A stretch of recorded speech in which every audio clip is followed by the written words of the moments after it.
која ќе ви кажам Мараната, што значи това? Господ доаѓа. Кој се поздравувал така? Ние денес не се поздравуваме така. Кој се поздравувал така? Се поздравувала првата црква и првите христијани, така нели? Не знам ја сега кога точно тоа престанал. Не знам дали сега некој истражува за тоа, за историјата, но во еден момент сме престанале да се поздравуваме со тој поздрав. Така нели? Мараната. Сега, првите христијани кога размислуват за тоа, не си кажувале здраво и не викале довидување, туку се поздравувале со зборовите Маран Ата. Замислите денес христијаните така да се поздравуваат. Наместо здраво и довидување Мараната. Како тоа би било револуционерно? Се запрашале? Сте размислували за тоа? Да наместо пријатно и здраво да се кажува Господ доаѓа. Мараната. Колку тоа би ги пробудило интересите, односно интересирањето кај луѓето, па што е ова? Зошто така се поздравуваат?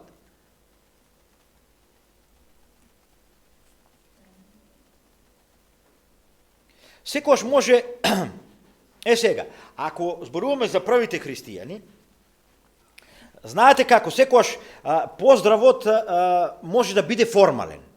Се служувате ли со мене? Еве, ние доаѓаме во сабота и си кажуваме Божи благослов. Од срце го кажуваме, размислуваме ли за тоа, или го кажуваме онака формално? Добро. Кога првите христијани се поздравувале, тоа не било формално.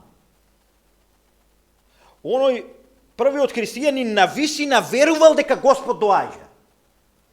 Кога ќе кажел Мараната. И кога ќе кажел Мараната, тогаш тоа било од неговото срце, го кажува. Ајде да ве подсетам на некои текстови, ќе се сетите на нив. Текстовите од апостол Павле, кога апостол Павле зборува за тоа, за второто Христово доаѓање. Се сеќавате ли што кажува Павле? А ние, кои останавме живи, заедно со нив ќе бидеме земени на облакот. Што можеме да приметиме тука? Тоа е едно големо ние. Така нели? Апостол Павле сметал дека он ќе биде тој што жив ќе го дочека Господ. Не знаел Павле дека ќе пројдат уште илјадници, односно 1000 години.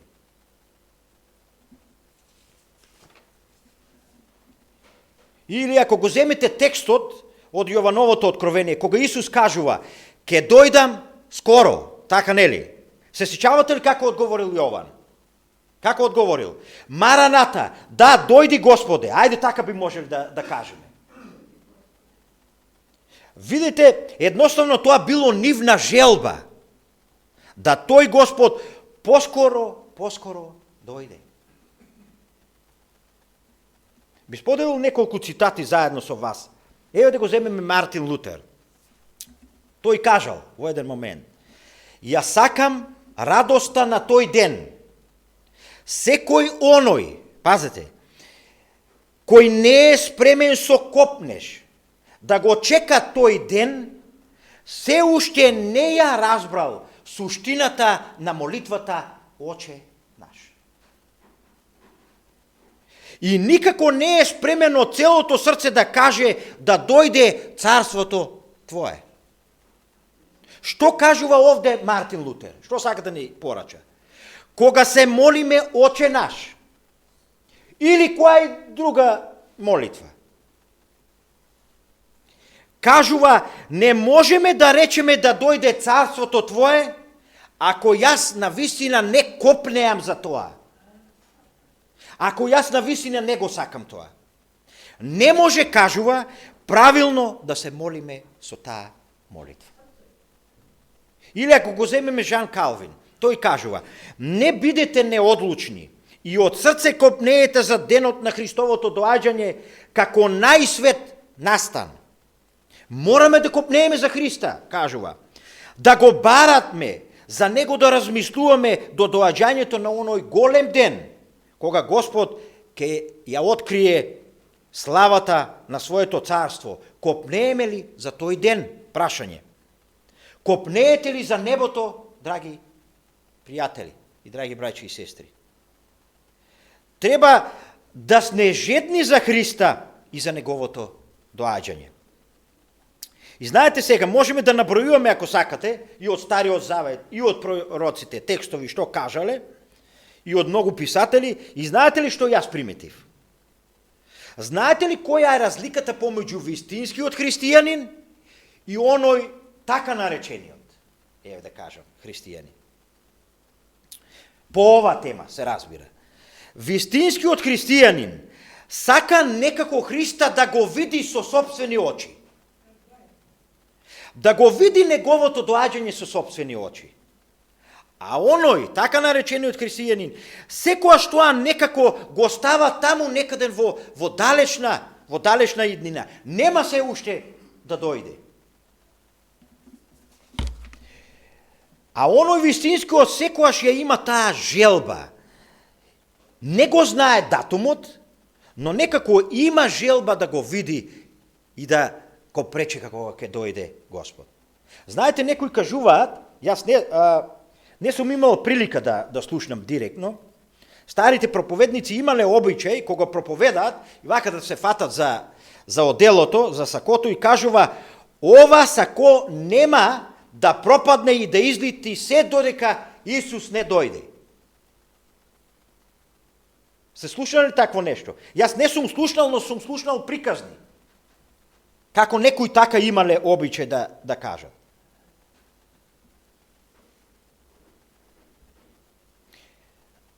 Пропаднало оделото, а тој заспал во Господа. Така нели? Дали погрешил? Може би погрешил со датумот, ако нешто кажува. Но што се однесува до неговата духовна состојба, тој се наоѓа во најдобра ситуација, односно состојба. Затоа што заспал во Господа со што? Со копнеш. Со копнеш, со желба да тој биде жив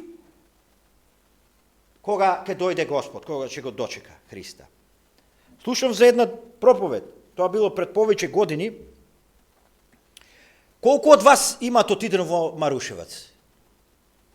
Тука, во Марушевац, колку луѓе имаат отидено? Во Марушевац таму има, нели, ако гледаме покрај оние соби, училници, предавални и така натаму,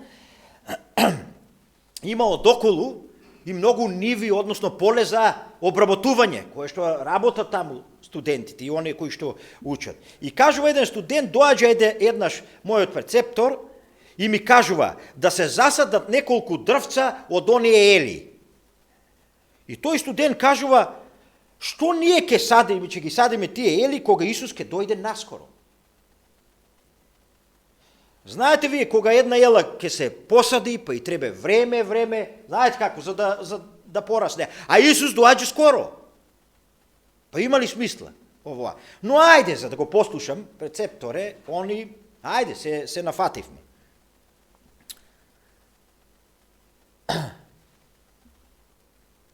Па потоа почнал да работи, кажува, тоа дете, тој студент, кажува си купил еден автомобил, кој му траел 10 години, па си купил друг автомобил, и на крајот после тие автомобил, кога го купил, кажал: веќе ова е последниот автомобил и веќе не ми треба автомобил, затоа што Исус ќе дојде брзо. А се кажува, во тоа време била и генералната конференција. И тој бил на таа генерална конференција, и на генералната конференција избрана е нова управа и председателот сега кажува: се гледаме повторно на наредната генерална конференција во тој и тој град. И тој кажува: Јас седам и размислувам, ама нема да има веќе генерални конференции на земјата. Како ќе видим, ќе одиме во тој и тој град. Единствено на небото можеме да ја одржиме таа генерална конференција. И тогаш тој ја продолжил проповедта и кажува: јас денес кога одам во Марушевац и кажува, оние ели се огромни, не можеш да ги преграбиш, вика, што ги садевме. Кажува, јас многу автомобили променив и многу генерални конференции поминал тоги навамо на оваа земја. И тој во проповедта ја кажува следната реченица која што на мене, односно мене ме наведе на подлабоко размислување. Он кажува: мојата најголема тага во животот, мојата најголема фрустрација е зошто мојот Господ се уште не дошол. А знаете ли која беше и мојата прва мисла додека ова го прочитав? Дали тоа е и моја тага? Дали тоа е моја копнеш? Дали и мене ми е жал што Господ се уште не дошол? И знаете, ова е прашање за секој еден од нас, приватно прашање, лично прашање. Дали ми е жал, дали копнеам за тој ден, дали копнеам за небото? Знаете, кога размислуваме на оваа тема, таа не е ни најмалку наивна. Јас се потрудив ова на еден разбирлив, народен, убав начин да се искаже оваа тема за која што сметам дека може би е лесна, но многу важна. Кога размислуваме на оваа тема не е ни најмалку наивна. Ако не копнеам за тој ден, тоа може да има сериозни импликации на мојот духовен живот. Дали се служуваме? Од каде ова го црпам? Моје сознание и мој впечаток. Ајде да прочитаме Матеј 24 глава, Матеј 24. Читаме од 45 до 50 стих. Матеј 24, 45 до 50. Еве што пишува таму. И така, кој е оној верен и благоразумен слуга, кога Господ го поставил над слугите своји, за да им дава храна на време? Кој бил тој? Блажен е оној слуга, кога неговиот Господар, кога ќе дојде, ќе го најде да прави така. Вистина ви велам, ќе го постави на циот свој имот. Ако пак оној зол слуга рече во своето срце: мојот Господар ќе се забави долго, па почне да ги бие своите сослужители и да јаде и да пие со пијаниците, Господарот на овој слуга ќе дојде во ден, кога не очекува и во час што не го знае. Па ќе го пресече и ќе го стави меѓу лицемерите. Таму ќе биде плач и чкртање со заби. Што кажува? Кажува, нема уште долго да дојде мојот Господар. Какви импликации има тоа? Какви импликации? Многу сериозни. Кажува, што кажува текстот? Кажува, почнал да ги тепа своите другари, така ли? Неморално да се однесува со другите. Па пие, кажува текстот. Со пијаниците седел. Зошто? Затоа што нема уште долго да дојде мојот Господар. Знаете ли, драги браќи и сестри, каде сме ние најсигурни? Знаете ли каде сме најсигурни? Во копнежот за Бога. Во копнежот дека Господ наскоро ќе дојде. Тога сум најсигурен, затоа што тоа има добри духовни импликации врз мојот духовен живот, на мојот духовен живот. Знаете ли што следи, ако читаме, која е приказната после оваа приказна што следи?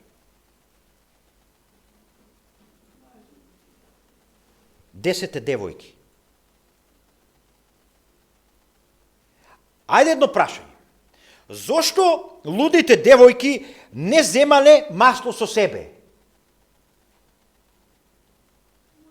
Во контекст на ова. Па токму ова се повторува. Има уште време, па нема се уште младоженецот да дојде. Така нели?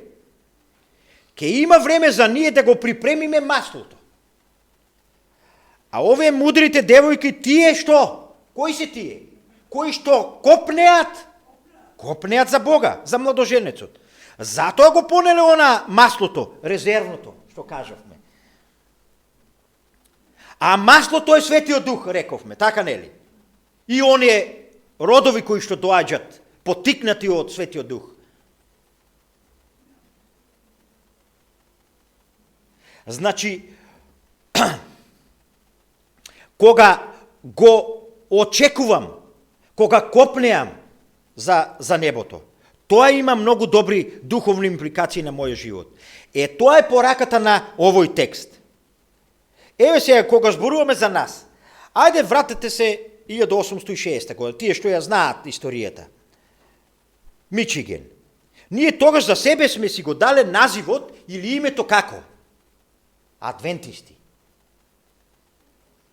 Адвентисти на седмиот ден. Зошто си го дадовме на себе тој назив? Зошто? Само за таму во регистрите наму да не запишат во државата како една посебна заедница и да не регистрираат или? Имало нешто во тој збор. Зошто си го дадевме тој нас? Со тоа на светот сакавме да му порачаме две важни вистини. Едната, заборавениот седми ден, значи да се обнови верувањето во седмиот ден, а која е другата порака? Зошто сме го дале името адвентисти? И што значи адвентист? Значи чекател. Со други зборови адвентист е оној кој што треба да, кој збор да го на српски, предначи. Оној човек кој што се издвојува, адвентист е тој човек, кој што се издвојува во светот, во желбата да Господ Исус поскоро дојде. И во таа желба некако би требало да ја припрема земјата и луѓето кои што живеат тука за неговото доаѓање. Затоа си го дадовме тој назив.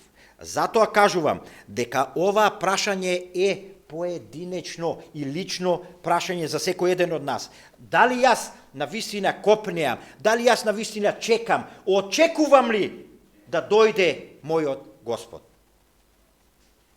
Некој забележал, кој копне, тој истражари, кој стражари, тој се припрема и е спремен да му отвори, да ја отвори вратата на неговото срце кога Исус да дојде. Значи се почнува со што? Со копнежот. Се почнува со копнежот. Ајде да ви раскажам нешто. Ова е една легенда, но нешто поучно.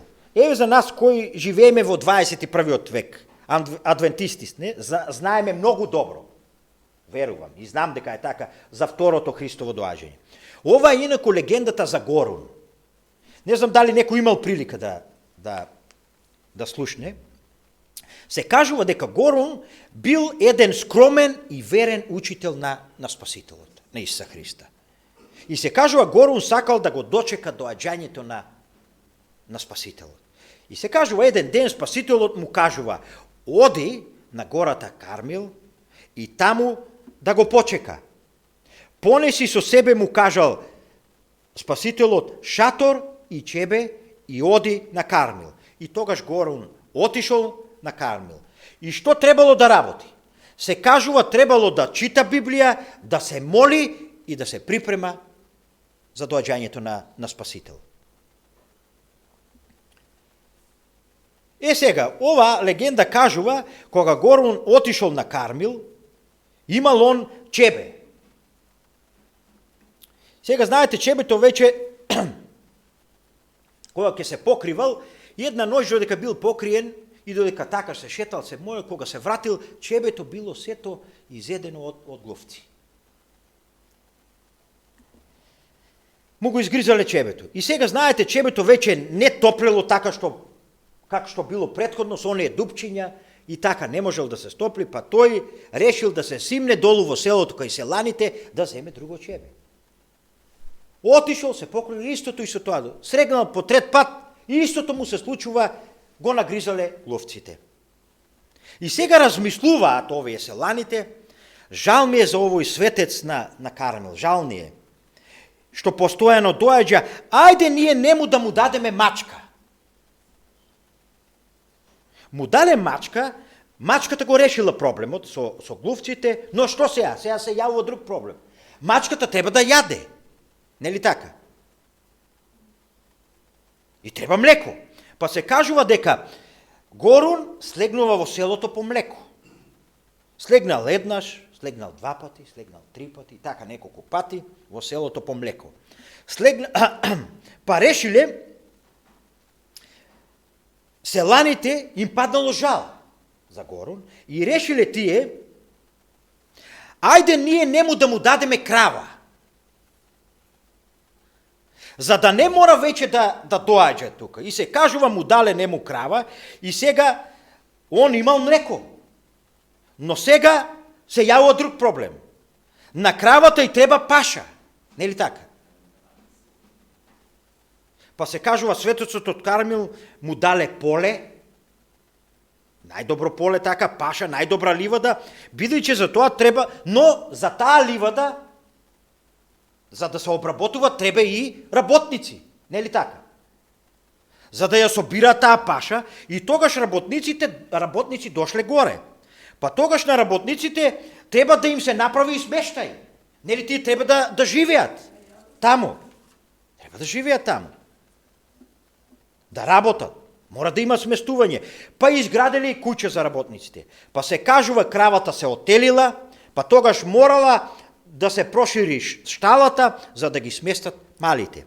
И така, ден за ден се кажува, доаѓа еден ден неговиот спасител.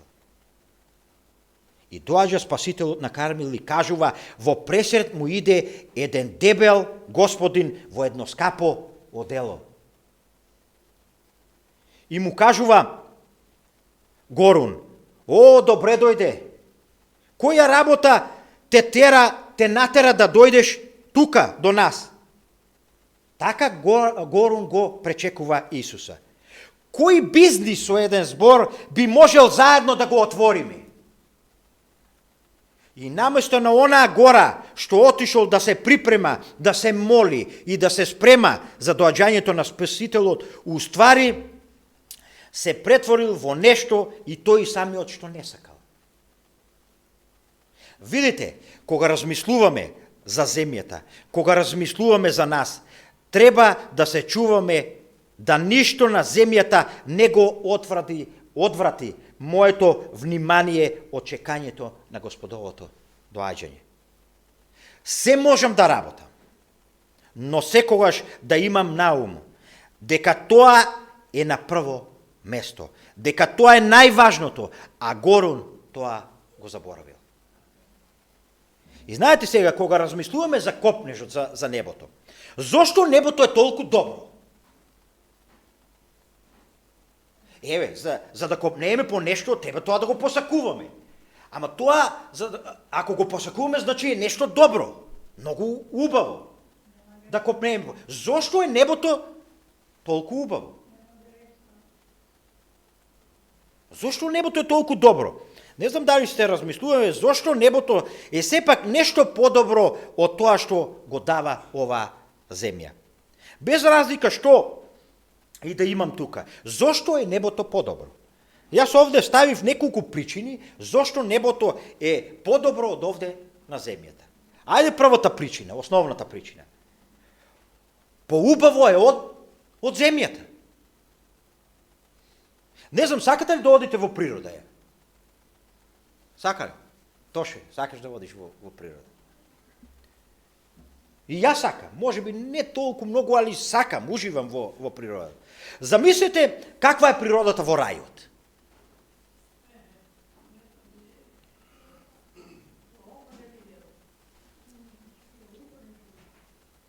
Ево сега тоа што го гледаме на ова земја е бледа слика само на она што ќе биде во рајот. Како што ќе биде на новата земја, ново небо, како што кажува таму. Но се уште се воскитуваме на оваа земја. Се уште се воскитуваме на оваа земја. А замислете ја таа природа, кој што никој не ја видел освен некои поединци. Освен некои поединци. Многу пати, брат Дуле, гледам вака убави слики таму, од Мексико, од кај што е твојата сопруга. Такви убавини, таква природа, такви плажи едноставно како не допрени. Покрај тоа, што може поубаво тоа да биде?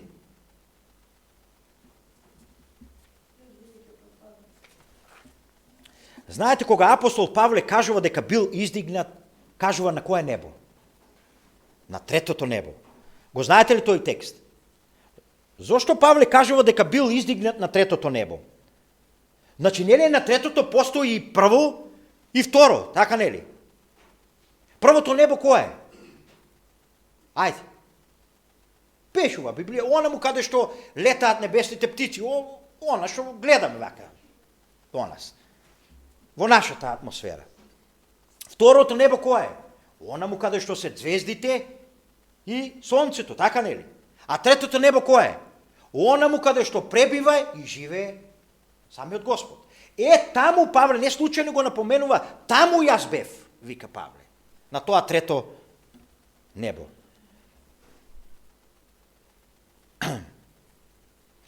И Павле кажува, видите, јас отидов на тоа трето небо, а потоа слушнал нешто што со зборови не знаел да го опише. Така текстовите, така можеме да приметиме од текстовите. Слушнал неискажливи зборови. Што видел Павле таму, како било тоа, ние тоа не го знаеме. А знаете ли кој уште го видел третото небо? Ајде. Многу интересно. Елен Вајт во еден момент била земена да го виде третото небо. Се го читали тие нејзини текстови и зборови, од кога се вратила. Уствари било многу тешко да се врати, била многу тажна и кажува дека многу плачела. Зошто? Затоа што морала да се врати, кажува, на оваа страшна и мрачна планета. И јас размислувам, што видела таа таму? Незините зборови кажува, ајде да ве подсетам, шумите, кажува, не се како нашите шуми, мрачни, туку светли шумите, кажува. Сега, многу интересно, таа кажува една реченица. Кажува, зелената боја на лисијата не е зелена како нашата боја. И тогаш и недостасуваат зборови, не знае да каже. Она, веројатно, таква боја таа била, што никогаш не видела во својот живот. Ма таа е вечна зелена боја, опишува она. Се сеќавате ли, ако читате малку од Духот на пророштво? Таа е вечно зелена боја. Вечно зелена боја. Знаете, ние денес, не знам дали знаете, кога зборуваме за боите, постојат на небото, односно на новата земја, ќе постојат многу милиони бои. Но кога зборуваме за боите овде на земјата, ние именуваме само 11 бои основни. Овде на земјата. А на небото ќе има милиони бои. Пазите сега. Ние само мал број познаваме. Колку е тоа прекрасно. Гледате вечно зелена боја. Знаете, кога размислуваме за земјата, јас не знам кое овошје најмногу ви се допаѓа. Смоквата бабаленче. Друг некој? Како? Ананас. Убаво. Ајде. Како? Јагода. Убаво. Јагода и тоа е убаво. Мој фаворит е бананата. Мој фаворит е бананата. Ова стварно ви кажувам. Скоро и да нема ден јас да не каснам банана. Скоро и да нема ден. И може би и не една, може би 2 и 3. До тој степен го сакам тоа овош. И никош не сум рекол доста и не ме е веќе, не можам да го. И знаете, кога јас ќе ја земам бананата и кога ќе загризам, не можам да не помислам и да не го видам Бога во тоа што го створил во неа. Тоа овоше што го створил. Не може да му убеди ништо дека Бог не постои.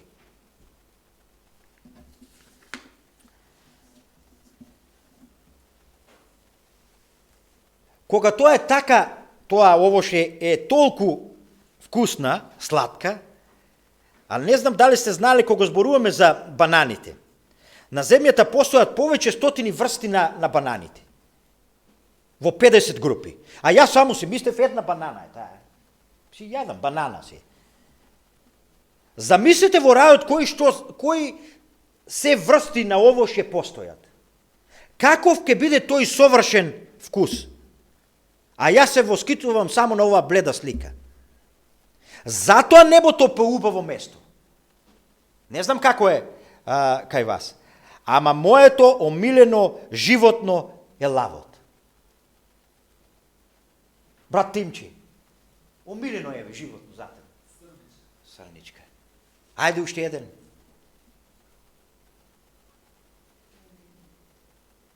Добро. Сигурно имате фаворит некој. За мене лавот и едва и чекам по опишаното да дојдам на таа нова земја или на тоа ново небо кое што ќе биде створено, малку така да си поиграм со таа грива на лавот.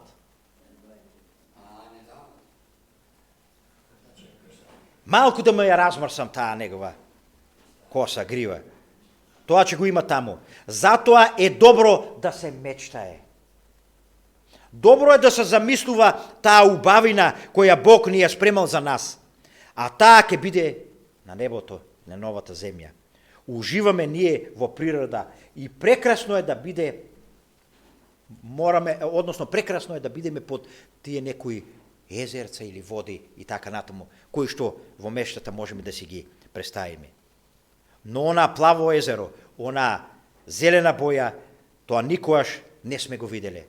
Тоа е на небото и новата земја, тоа е вечно. Ново тело. Ајде одиме при крајот веќе помалку. Ново тело. Знаете колку на оваа земја и да ни пружи, постои една работа која никогаш оваа земја нема да не ослободи. А тоа е од страдањата на нашето тело. Знаете, јас верувам дека никој еден од нас не го одминало, не може да каже дека не страдал во животот на некој начин. И немал некои тегоби. Или немал некој здравствен проблем. Па макар бил тоа, свесен или несвесен за тоа. Знаете ли кога ќе престане тоа? Кога Исус ќе дојде. И затоа апостол Павле ќе каже оние познати зборови. А оваа распадливо треба да се облече во нераспадливото. Ние никогаш не сме го доживеале тоа тело. Нема страдање. Јован кажува, нема да има болести. Еве кажува, нема да има плач, нема смрт, едноставно потполно здраво тело. Зарем не е тоа вредно за копнеш, драги браќи и сестри? Зарем тоа не е вредно да се копне по него?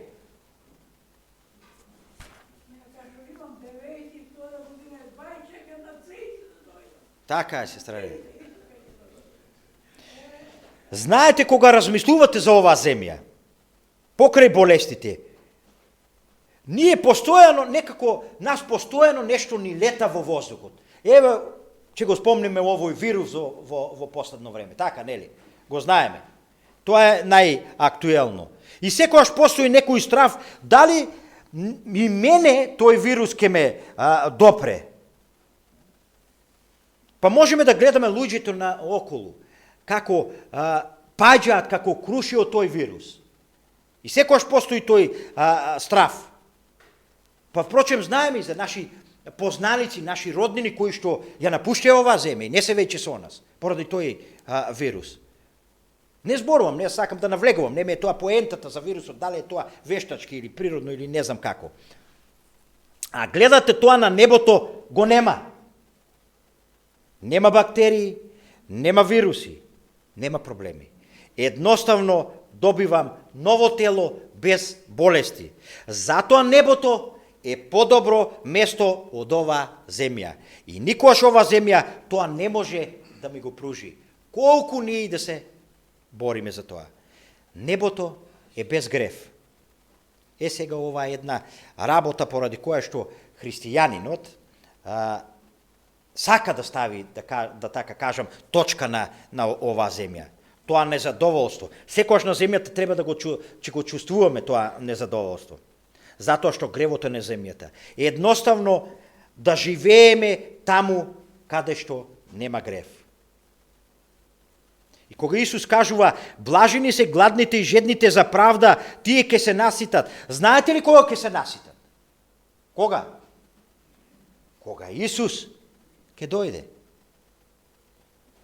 Тогаш е вистинската заситеност од правдата.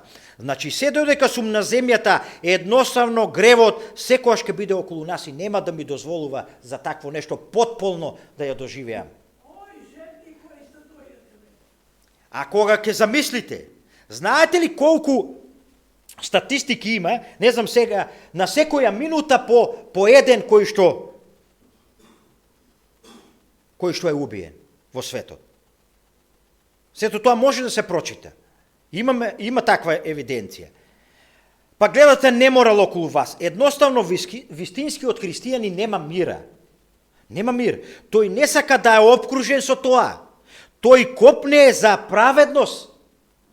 Ако читаме низ Библијата. Или ние не сме такви, не сме праведни. Копнееме ли за праведност? Имаме ли такво копнеш? Да бидеме такви? Се стремиме ли кон такво нешто? Кажуваме ли, нека дојде царството Твое Боже?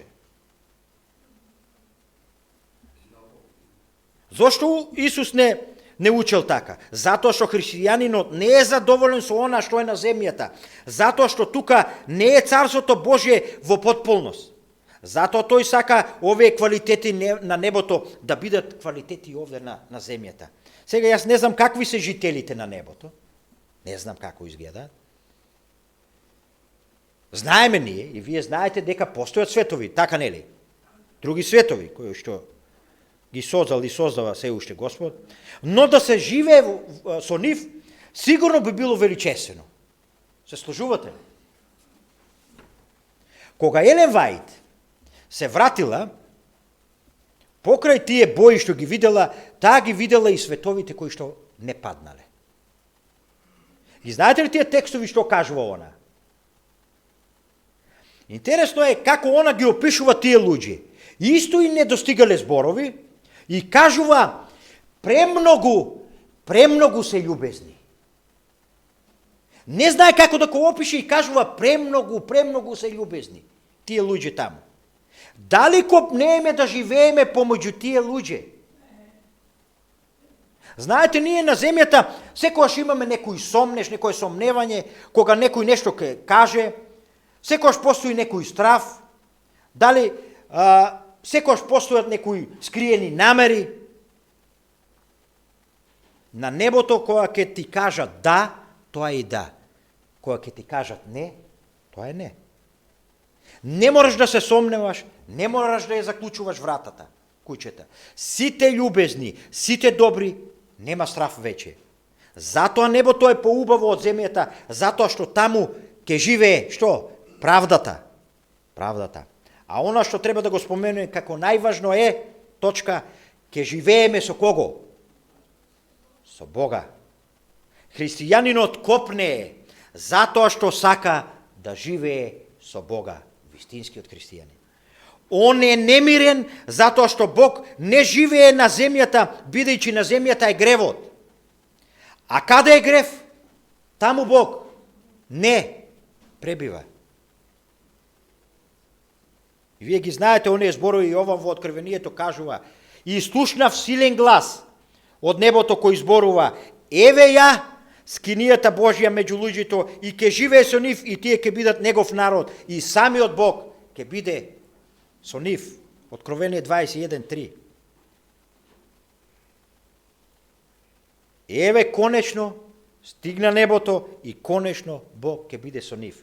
Затоа Павле го кажал во тој период она големо ние. Затоа Јован рекол: дојди Господе. Затоа Мартин Лутер и Калвин копнееле да бидат со Бога, и тоа потполно, а не вака на дистанца, како што сме сега. Сега кажува: Бог ќе биде со нив. Така кажуваат во Библијата.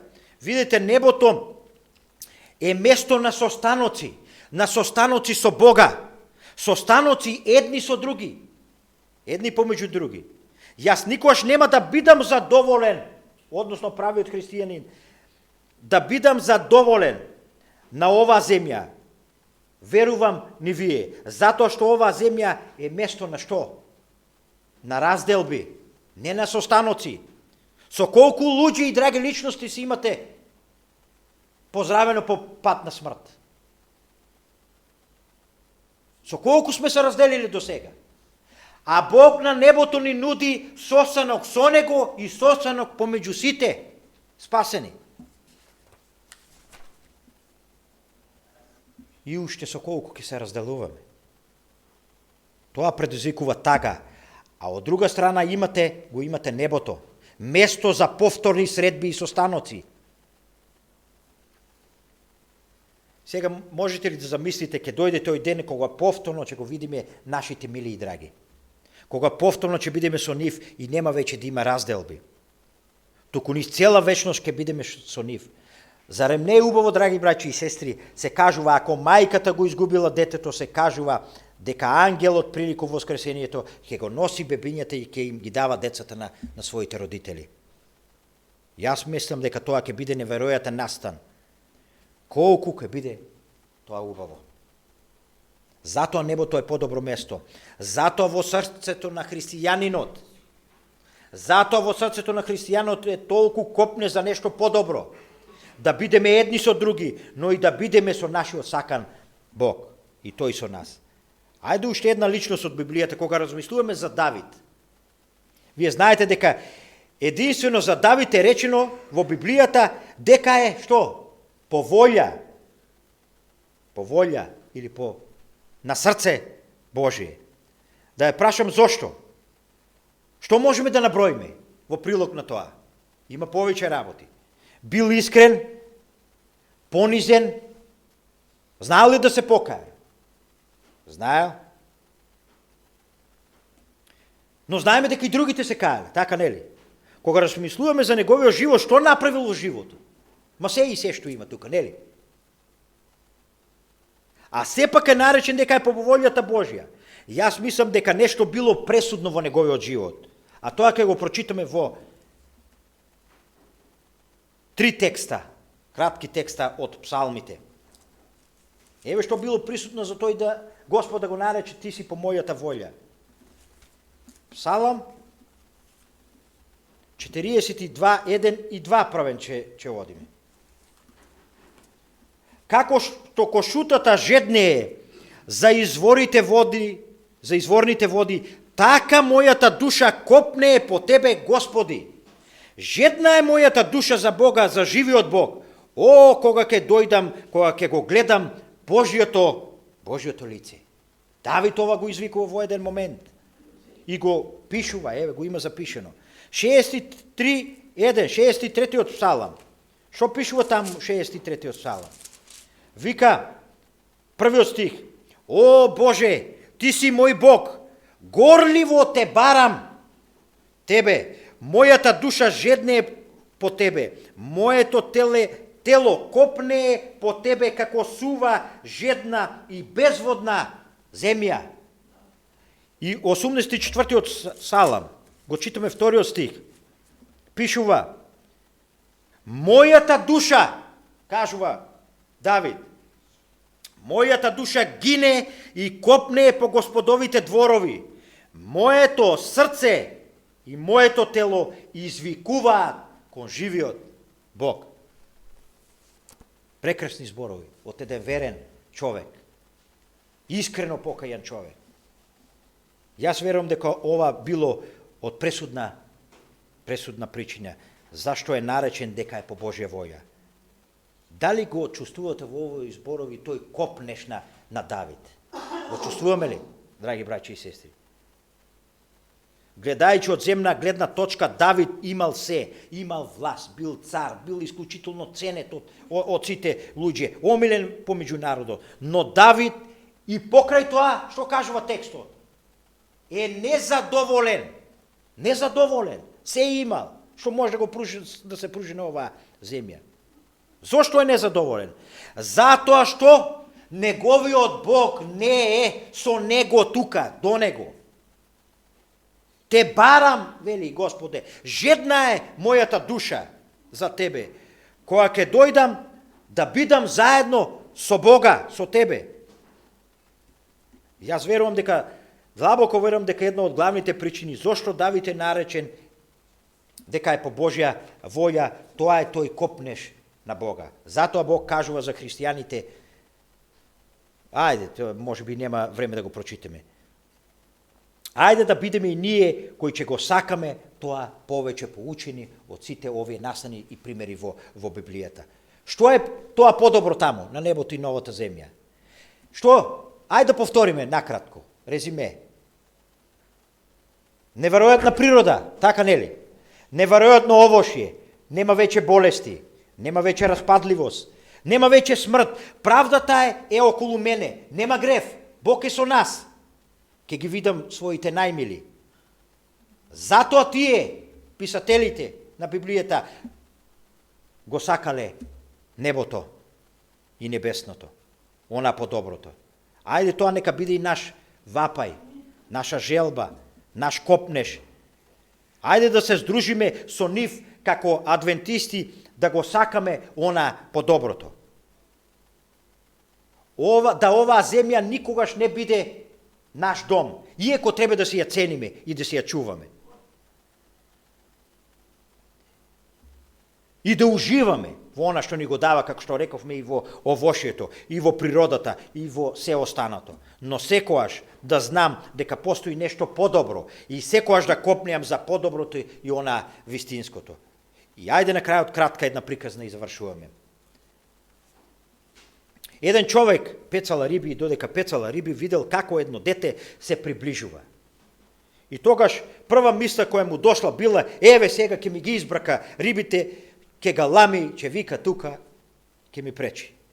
И она дете право на него и го прашува оно детето, што работиш тука? Односно он го прашува детето, што бараш тука? Па го чекам бродот. Па што чекаш тука? Не е тука пристаништето, оди таму на пристаниште. Тука пецаме риби. Не, кажува, јас овде ќе чекам. И тогаш овој рибар се разлутил и кажува и си рекол, па нека чека. Нека го испушти бродот, па пак нека чека на оваа локација.